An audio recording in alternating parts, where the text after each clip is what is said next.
Vous avez sans doute déjà vérifié votre ligne de vie ou votre ligne de cœur sur internet. Et il y a de très grandes chances que vous ayez fait au moins une de ces 4 erreurs que l'on va voir au cours de la vidéo. Que ce soit sur l'interprétation, la signification, tout simplement le raccourci de ce qu'elle veut dire. Et moi-même à mes débuts, c'est ce que je faisais.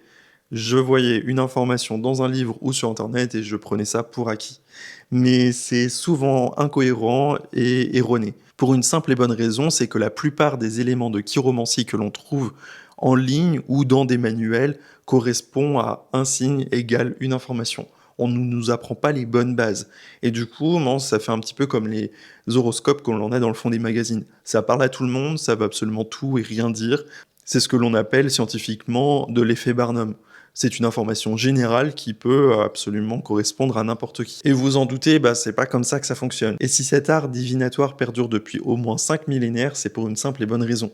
C'est qu'il y a une base, une histoire, une tradition qui se transmet et on doit réapprendre à se l'approprier, à comprendre exactement comment fonctionnent ces signes au cœur de notre main pour tout simplement faire une bonne analyse et surtout ne pas se tromper dans la signification des lignes que l'on a. Pour vraiment comprendre, la plupart des guides, que ce soit au travers des livres ou Internet, vous apprend à repérer un signe, une ligne en particulier et à en extraire une information spécifique, sans jamais la croiser avec d'autres éléments, que ce soit une ligne, un mot, un signe en particulier. Résultat, les lectures se contredisent.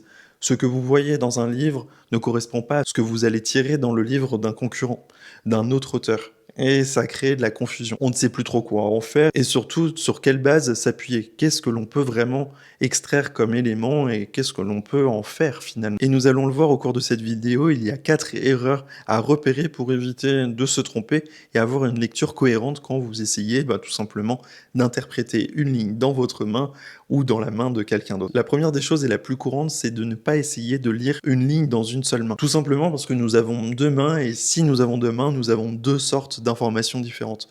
On dit souvent que dans la main avec laquelle on écrit, ce sont des informations qui sont plus dominantes, qui correspondent à notre futur et au présent, à ce que l'on a mis en place, et dans l'autre main, ce qui était prédestiné à la naissance. C'est en partie vrai, mais c'est surtout que la main avec laquelle on écrit, avec laquelle on fait le plus de tâches, est légèrement plus musclée et surtout elle a plus de mouvement dans notre quotidien. Donc elle sera plus marquée. Donc les lignes seront plus accentuées. Il y a des éléments particuliers qui vont ressortir qui ne seront pas forcément dans l'autre main qui est un petit peu plus qui est plus passive et du coup aura une forme un petit peu plus naturelle par rapport aux activités que vous pouvez faire tous les jours. Et pour cela, il est vraiment intéressant de comprendre et d'interpréter les deux mains, pour essayer de comprendre ce qui est prédestiné, donc ce qui est dans la main dite passive, et dans la main dominante, essayer d'en extraire des informations pour essayer de faire un jeu de ping-pong entre les deux. Essayer de voir finalement est-ce qu'il y a des incohérences, des différences majeures ou des points complémentaires entre les deux. Parce que oui, par exemple, dans une main, nous pouvons nous retrouver avec une ligne de cœur bien nette et dans l'autre, elle va être très rayée. Et ça, va falloir pouvoir l'interpréter. Sûrement que ça va montrer qu'il y a eu un changement majeur à ce niveau-là. Et il faut vraiment essayer de comprendre et de cerner quelles sont les différences et surtout quels sont les points de complémentarité. C'est comme dans un tirage de cartes où on essaye d'associer finalement toutes les cartes entre elles pour avoir une histoire complète. Si on n'a que le début ou la fin d'un conte, l'histoire, elle n'a pas vraiment de sens. Là, c'est la même chose. On essaye de comprendre ce qu'il se passe d'un côté et de l'autre pour vraiment avoir quelque chose de général, de global. La deuxième des choses, et c'est la plus courante que l'on trouve, parce que quand on essaye d'interpréter des signes que l'on trouve dans un guide en ligne ou dans un livre, c'est que l'on nous dit que si la ligne de vie est courte, on va droit dans le mur, on va mourir rapidement. Bon, c'est pas du tout le cas, je vous rassure. Pour vraiment comprendre cette ligne de vie, par exemple, il va falloir la comparer à d'autres. On ne lit jamais une ligne de manière isolée. On va toujours la comparer à l'autre main, d'une part, comme je l'expliquais juste avant, mais également aux autres lignes, à celles qu'il y a tout autour.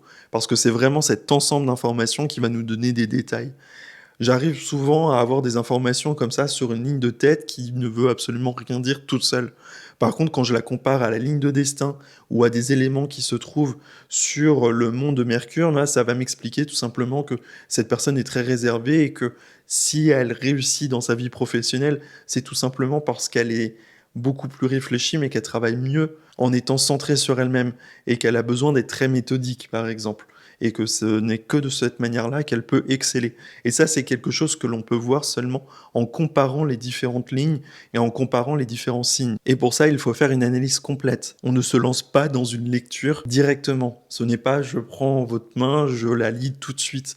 Je prends 30 secondes, 1 minute, 2 minutes pour essayer d'en extraire un maximum d'informations, intellectuellement, juste avec moi-même ou à l'écrit, pour essayer de comprendre en fait quels sont les éléments majeurs qu'il va falloir voir, donc comprendre où sont les 3 lignes principales et ensuite déduire les lignes secondaires, voir s'il y a une zone qui est plus charneuse ou plus creuse, parce que ça va donner des indications différentes.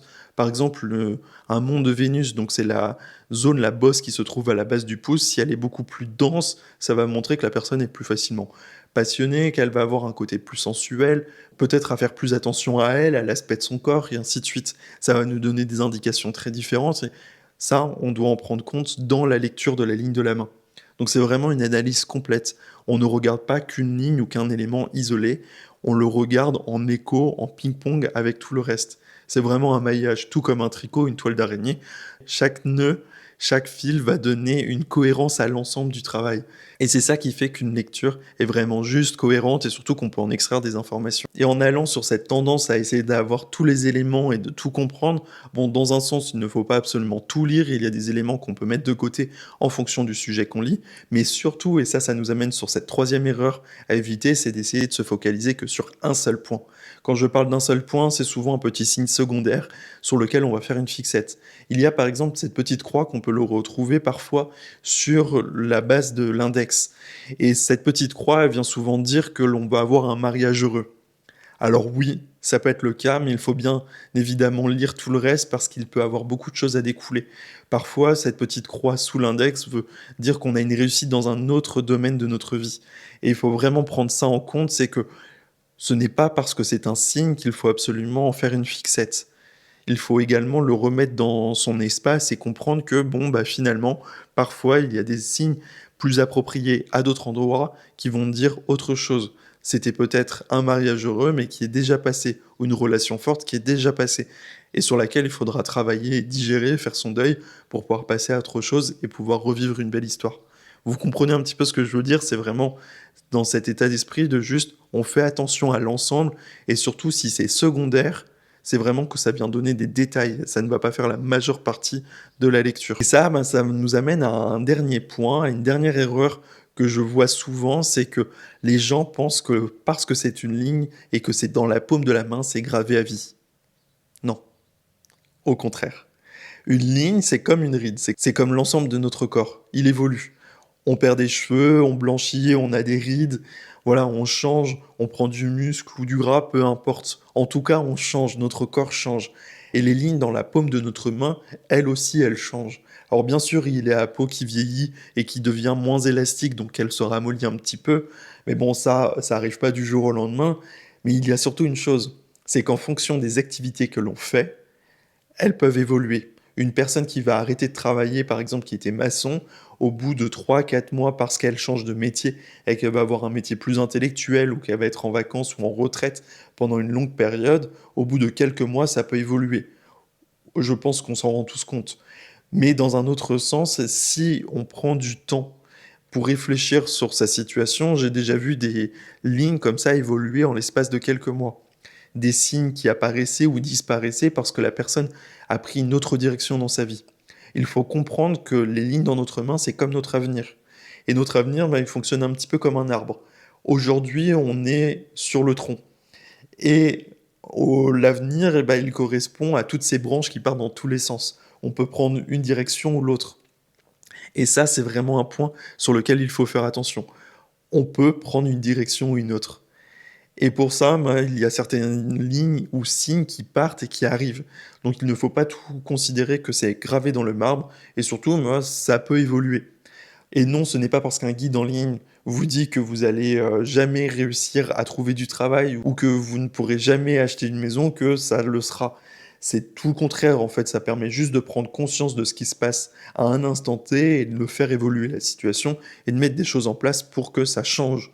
C'est le principe de la voyance, hein, c'est de comprendre quelle va être la partie évolutive de notre avenir et ce qui est figé dans le temps. Et ça, on peut vraiment le comprendre avec d'autres signes qui se trouvent dans la main, mais pour ça, bon, il faut avoir une lecture un petit peu plus poussée. pour voir quels sont les points dits radicaux, ceux qui montrent que quelque chose est figé dans le temps et ce qui est évolutif.